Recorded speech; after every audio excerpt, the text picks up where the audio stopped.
we're all called as followers of Jesus to love our neighbors.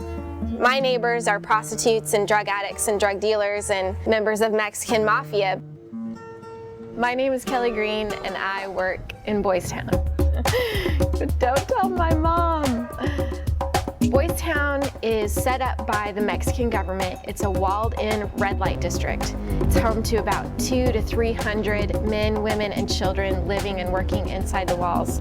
Some as prostitutes, some as drug dealers, some as bar owners, pimps, Mexican mafia, you name it. The walls of Boystown are home to loads and loads of prodigal sons and daughters. There's one opening that serves as the entrance and the exit. One way in, one way out. You find uniformed Mexican police officers that take your money when you go in. But really, who runs Boystown is the Mexican mafia. Soy la jefa. I sold everything that didn't fit in my car and found myself driving to the border of Mexico to somehow try to love the men and women of Boystown. Boystown is completely enclosed in walls, and it's been that way for 150 years. It's been torn down, rebuilt, patched up, and it's very symbolic of the walls that enclose the hearts of the men and women. I didn't have any great, brilliant strategies on how to reach Boystown. I moved down here, didn't know anyone, didn't know what to do. I knew that I could pray, so I began to prayer walk around Boystown. For 15 months, all I did was pray, and I felt like a bit of a failure. My prayers were like, God, do you hear this time? Because I still don't know the names or stories of anyone who lives inside those walls. 15 months, nothing but praying. I felt crazy.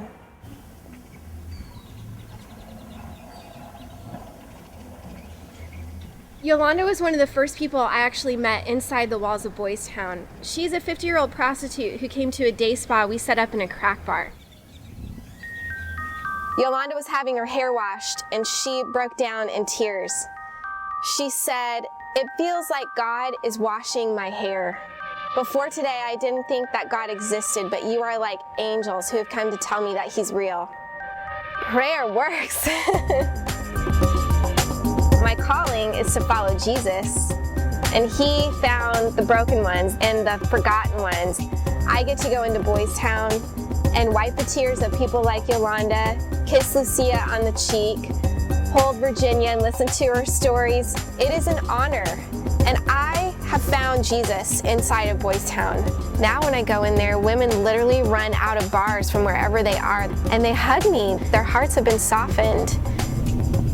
I know that I'm in a place that is violent and dangerous, especially as we look at getting girls out. You're taking away income from people who could do some harm. We don't want to jeopardize the trust that we've built or jeopardize the safety of the men and women inside Boystown by bringing cameras in.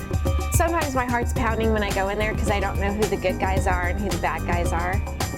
This is all I know. I know that Jesus promised He would never leave me or forsake me.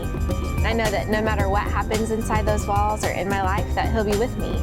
If He promises to be with me, then it's going to be okay. So yeah, there's some scary moments, but you have to be willing to take a risk.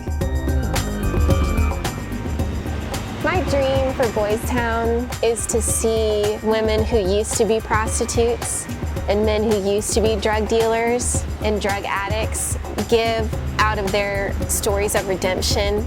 Maybe even one day to see teams of former drug addicts and prostitutes sent out to the nations of the world.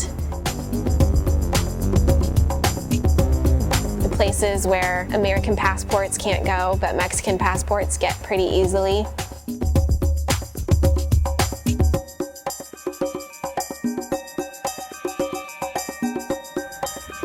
That's my hope for Boystown.